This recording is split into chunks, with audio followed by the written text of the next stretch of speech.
கட்டுரை 5. தெளிவான இலக்கும் வலுவான அமைப்பும். ஒவ்வொரு மனிதனுக்கும் தனித்தனி இலக்குகள் உண்டு. தனிமனிதனாயிருந்து சாதிக்கக்கூடிய இலக்குகளும் உள்ளன.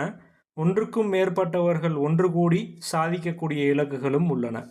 ஒரே நாளில் அல்லது ஒரு சில மணி நேரங்களில் நிறைவேற்றக்கூடிய இலக்குகளும் உள்ளன. மாதக்கணக்கில் அல்லது ஆண்டு கணக்கில் அல்லது தலைமுறை கணக்கில் தொடர்ந்து செயலாற்றி சென்றடையக்கூடிய இலக்குகளும் உள்ளன. குறுகிய கால இடைவெளியில் சாதிக்கக்கூடிய இலக்குகளுக்கு தனிமனித ஆற்றலோ அல்லது ஒன்றுக்கும் மேற்பட்டவர்களின் ஆற்றலோ போதுமானதாக அமையலாம். அவற்றை அடைவதற்கான வழிமுறைகளும் இலகுவானதாக இருக்கலாம். அவ்வாறான சூழல்களில் அமைப்பு என்ற ஒன்று தேவைப்படாததாகவும் அமையலாம். அதே வேளையில் ஒன்றுக்கு மேற்பட்டவர்கள் கூடி இலக்கை எட்டும் வரையில் செயலாற்றுவதற்கு இடைக்காலமாக ஓர் அமைப்பு தேவைப்படலாம். ஆனால் ஆயிரக்கணக்கான அல்லது லட்சக்கணக்கானவர்களின் இலக்கினை வென்றெடுக்க ஆண்டு கணக்கில் அல்லது தலைமுறை கணக்கில் பயணிக்க வேண்டுமென்கிற தேவை இருக்கிற போது, எளிய முறைகளால் அவற்றை எட்ட முடியாது என்கிற நிலை உள்ள போது, கடுமையாக போராடி இழப்புகளை சந்தித்து அடுத்தடுத்து தோல்விகளையோ பின்னடைவுகளையோ சந்தித்து இடைவிடாத முயற்சியும் அயராத உழைப்பும் கலந்த தூய்மையான அர்ப்பணிப்புகளால் மட்டுமே இலக்கை தொட முடியும் என்கிற போது நிலையான வலுவான ஓர் அமைப்பு தேவைப்படுகிறது. அந்த இலக்கை எட்டும் வரையிலான கால அளவு வரையிலும் நிலை குலைந்து விடாத வலுவுடன் கூடிய ஓர் அமைப்பு இன்றியமையாத தேவையாகிறது. ஓர் இலக்கு பலருக்கும் பொதுவானதாக அடையாளம் காணப்படுகிற போது, அவ்விலக்கை அடைய வேண்டுமென்று விரும்புகிற அனைவரும் ஒன்று கூட வேண்டியதும் தொடர்ந்து இயங்க வேண்டியதும் இலக்கை நோக்கிய பாதையினையும் பயண வழிமுறைகளையும் தேர்வு செய்து வெற்றிகரமாக முன்னேறுவதும் தேவையாகிற போது, அதற்கு முறைப்படுத்தப்பட்ட ஓர் அமைப்பு மிக மிக இன்றியமையாதது ஆகிவிடுகிறது. ஒரு பொது இலக்கை நோக்கிய பயணத்தில் ஆயிரக்கணக்கில் அல்லது லட்சக்கணக்கில் மக்கள் பெருந்திரளாக அணிதிரளுகிற போது, அத்தகைய மக்கள் திரளை கட்டுக்கோப்புடன் ஒருமித்த கருத்துடன் வழிநடத்திட அதற்கேற்ற நெறிமுறைகளும் வழிமுறைகளும் தேவைப்படுகின்றன. அத்தகைய நெறிமுறைகள் மற்றும் விதிமுறைகளுடன் கூடிய நிர்வாக முறைகளும் உள்ளடங்கியதே அமைப்பு என்னும் வடிவத்தை பெறுகிறது. அதாவது, ஒரு பொது இலக்கை சென்றடைவதற்காக அணிதிரளும் மக்களை ஒருமித்த பாதையில் வழிநடத்தி செல்வதற்கு சட்டம் மற்றும் விதிமுறைகளுடன் இயங்குகிற, சனநாயக முறையில் இயங்குகிற நிர்வாக கட்டமைப்புடன் கூடிய ஆற்றல் வாய்ந்த ஓர் வடிவம்தான் அமைப்பு என்பதாகும்.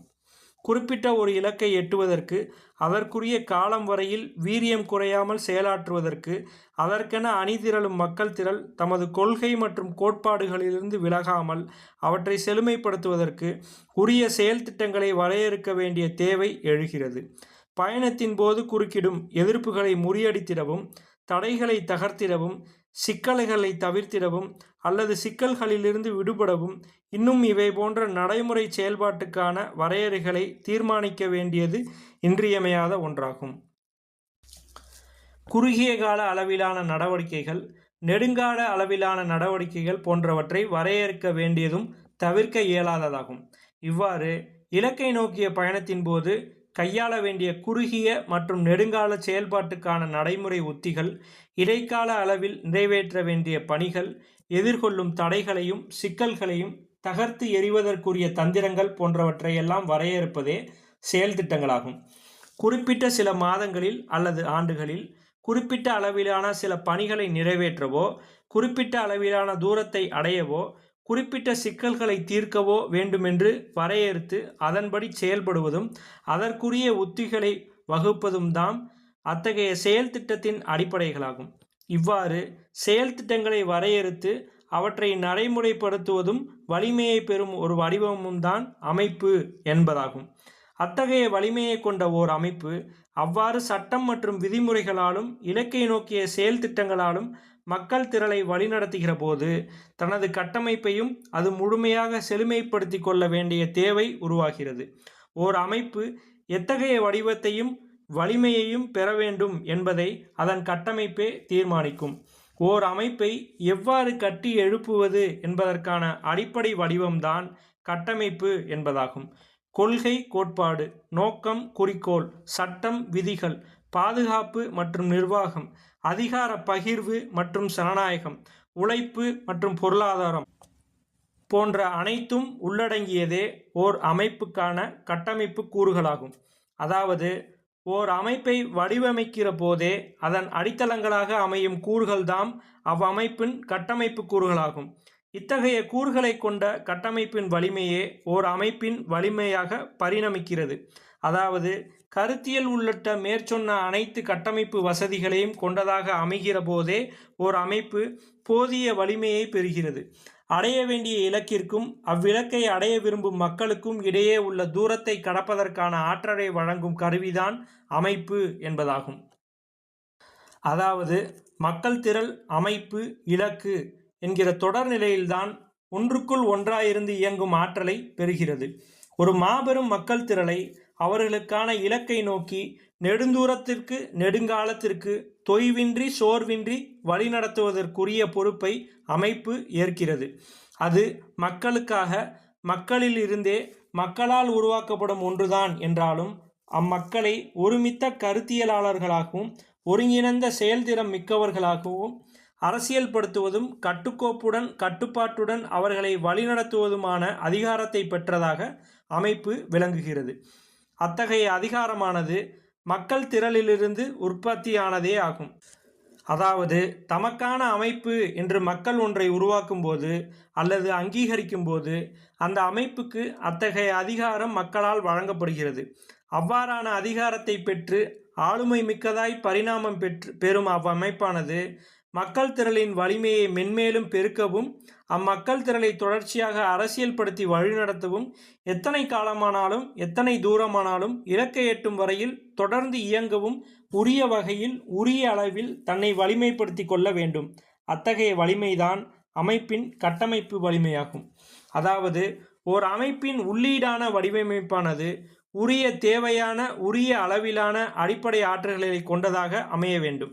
ஓர் அமைப்பு எதற்காக உருவாகிறதோ அதன் அடிப்படையில் அது பணியாற்ற வேண்டிய தளங்கள், ஒவ்வொரு தளத்திலும் ஆற்ற வேண்டிய பணிகள், பணிகளுக்குரிய ஆளுமை வாய்ந்த களப்பணியாளர்கள், களப்பணியாளர்களை இயக்கும் அதிகாரம் வாய்ந்த தளபதிகள் அல்லது நிர்வாகிகள், நிர்வாகத்துக்கான உரிய வழிகாட்டும் தெளிவான சட்டத்திட்டங்கள், சட்டத்திட்டங்களின் அடிப்படையிலான அதிகார பகிர்வு, அதிகாரங்களை நடைமுறைப்படுத்துவதில் பேணி பாதுகாக்கப்பட வேண்டிய சனநாயகம், ஒவ்வொரு அசைவிலும் வலுவாக இயங்கும் ஆற்றலை அளிக்கும் வலிமையான பொருளாதாரம், பொருளாதாரத்தில் கையாள வேண்டிய நேர்மை, தூய்மை, மக்களையும் மக்களை இயக்கும் அமைப்பையும் அமைப்பை இயக்கும் தலைவர்களையும் ஒட்டுமொத்தமாக வழிநடத்தும் கருத்தியல் தலைமைத்துவம் போன்ற இன்னும் பிற யாவும் ஒரு அமைப்பின் உள்ளீடான வடிவமைப்புக்கான அடிப்படை ஆற்றல்களாகும்.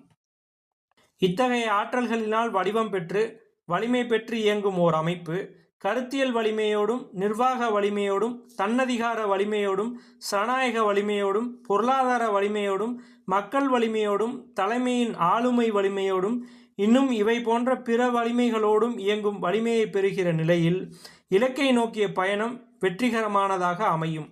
அவ்வாறான பயணத்தின் போக்கில் இடையிடையே நிறைவேற்ற வேண்டிய பணிகள் ஏராளம் இருக்கலாம்.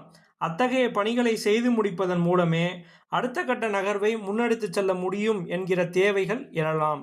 அதாவது இறுதியாய் அடைய வேண்டிய இலக்கை தொடுவதற்கு முன்னரே இடையில் ஆங்காங்கே குறுகிய கால அளவில் குறுகிய தூர அளவில் நிறைவேற்ற வேண்டிய பணிகள் அல்லது தொட வேண்டிய புள்ளிகள் அந்த நெடிய பயணத்தின் போக்கில் இன்றியமையாதவையாக அமையலாம்.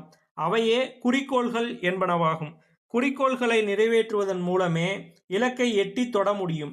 தடைகளை தகர்த்தால்தான் பயணத்தை தொடர முடியும் என்கிற போது தடைகளை அகற்றும் பணிகள் நிறைவேற்றப்படுவது ஒரு குறிக்கோளாக அமையும்.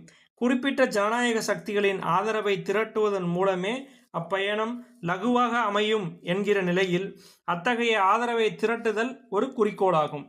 தேர்தலில் பங்கு பெறுவது என்பது ஒரு கொள்கையாக ஏற்கப்படுகிற போது அந்த அமைப்பானது தேர்தலில் பங்கு பெறுவதற்கான அரசியல் கட்சியை உருவாக்குவது அல்லது அவ்வமைப்பையே ஒரு அரசியல் கட்சியாக தன்னை தகுதிப்படுத்திக் கொள்வது ஒரு குறிக்கோளை நிறைவேற்றியதாகும். தேர்தல் அரசியலில் பங்கேற்கும் நிலையில் அக்கட்சிக்கு கூட்டணி அரசியல் தளத்தில் அங்கீகரிக்கப்பட்ட கட்சிகளால் அங்கீகரிக்கப்படுவதும் ஒரு குறிக்கோளாக அமையும். அதேபோல தேர்தல் ஆணையத்தின் அங்கீகாரத்தை பெறுவது என்பதும் ஒரு குறிக்கோளாகும். அதற்கு சட்டப்படியான வரையறைகளின்படி போதிய சட்டமன்ற உறுப்பினர்களையோ அல்லது போதிய நாடாளுமன்ற உறுப்பினர்களையோ வென்றெடுப்பதுவும் இன்னொரு குறிக்கோளாகும். சட்டமன்றத்திற்குள் அல்லது நாடாளுமன்றத்திற்குள் போதிய எண்ணிக்கையளவில் இடம்பெறுவது என்பது இலக்கு அல்ல. இலக்கை நோக்கிய பயணத்தில் இடையில் வரும் குறிக்கோள் நிலைகளாகும். இக்குறிக்கோள்களை நிறைவேற்றுவது என்பது அமைப்பு அல்லது கட்சியை அதிகார வலிமை மிக்கதாய் வலுப்படுத்துவது மற்றும் அத்தகைய அமைப்பை அல்லது கட்சியை சார்ந்த மக்கள் திரளை அதிகார வலிமை மிக்கதாய் மேம்படுத்துவது என்கிற நோக்கமே ஆகும். அதாவது இலக்கை நோக்கிய பயணத்தில் அமைப்பு அல்லது கட்சியையும் அவற்றை சார்ந்த சமூகத்தை அல்லது மக்கள் திரளையும் அதிகார வலிமை கொண்டவையாக மாற்றுவதுதான் நோக்கமாகும். அத்தகைய நோக்கங்களும் குறிக்கோள்களும் இலக்கை எட்டும் நெடும் பயணத்தில் மைல் கற்களாக நிலை பெறுகின்றன. அவை எப்போதும் இலக்கை அடிப்படையாக கொண்டே வரையறுக்கப்படுகின்றன. நோக்கங்களை அடைவதற்கு குறிக்கோள்களை நிறைவேற்ற வேண்டும். அமைப்பை வலிமைப்படுத்த வேண்டுமென்று நோக்கமாகிற போது உறுப்பினர்களை சேர்ப்பது, அடையாள அட்டைகளை வழங்குவது, கிளைகளை கட்டுவது போன்ற பல்வேறு பணிகள் குறிக்கோள்களாகும். மக்களை வலிமை மிக்கவர்களாக மேம்படுத்த வேண்டுமென்பது நோக்கமாகிற போது அமைப்பை வலிமைப்படுத்துவது குறிக்கோளாக அமையும். அரசியல் அதிகாரத்தை பகிர்வது அல்லது கைப்பற்றுவது என்பது நோக்கமாகிற போது தேர்தலில் போட்டியிடுவது, கூட்டணியில் பங்கேற்பது, போதிய இடங்களை பெறுவது, போட்டியில் வெற்றி பெறுவது போன்றவை யாவும் குறிக்கோள்களாக மாறுகின்றன. அதாவது இலக்கை பொறுத்து நோக்கங்களும் குறிக்கோள்களும் அமைகின்றன. அவற்றை பொறுத்து செயல் திட்டங்கள் வரையறுக்கப்படுகின்றன. மக்கள் திரளின் தேவையிலிருந்து இலக்குகள் மாறுபடலாம். இலக்குகளின் தூரம், காலம் மாறுபடலாம். அவற்றை பொறுத்தே அமைப்பு அல்லது கட்சியின் தேவையும் அதன் இயக்க போக்குகளும் அமையலாம். அதாவது ஓர் அமைப்பின் தேவையும் அதன் கட்டமைப்பும் அதன் வலிமையும் அதன் பணிகளும் இன்னும் இவை போன்ற பலவும் ஒரு மக்கள் திரள் தாம் சென்றடைய விரும்புகிற இலக்கை தீர்மானிப்பதிலிருந்தே அமைகின்றன. இலக்கை தீர்மானிப்பதற்கு மக்கள் திரளின் தேவையை உணர்வதும் இலக்கை அடைவதற்கு ஏதுவான சூழல்களையும் தடையாக உள்ள எதிரான சூழல்களையும் கண்டுணர்ந்து அவற்றை சீர் செய்து களப்பணியாற்றிடும் வகையில் அகச்சூழல்கள் மற்றும் புறச்சூழல்களை ஆராய்ந்து அறிந்து தெளிவு பெறுவதும் வேண்டும். அத்தகைய தெளிவை பெறுவதற்கு அச்சூழல்கள் தொடர்பான சமூக, பொருளாதார, அரசியல் மற்றும் வரலாற்று பின்னணிகளை அடிப்படையாக கொண்ட கருத்தியலை அறியவும் தெளியவும் வேண்டும். கருத்தியல் தெளிவிலிருந்து இலக்கை தீர்மானிப்பதும் இலக்கை தெரிவு செய்வதிலிருந்து அதனை எட்டுவதற்குரிய வழிமுறைகள் மற்றும் நடைமுறைகளை தீர்மானிப்பதும் அவற்றின் அடிப்படையில் உரிய வலிமையுடன் கூடிய அமைப்பை கட்டுவதும் போன்ற நடவடிக்கைகள் யாவும் மக்கள் திரளின் தேவையிலிருந்தே செயலாக்கம் பெறுகின்றன. கருத்தியலையும் இலக்கையும் அவற்றுக்கான அமைப்பையும் தெளிவுபடுத்தி உறுதிப்படுத்துகிற ஆற்றலாளர்கள் எப்போதும் மக்களே. மக்களிடமிருந்து அரசியல் பெறுவதும் மக்களை அரசியல் படுத்துவதும் மக்களால் உருவாக்கப்படும் அமைப்பே ஆகும். தெளிவும் உறுதியும் இலக்கில் வேண்டும். கருத்தியல் தெளிவில் அதனை தேர்ந்திட வேண்டும்.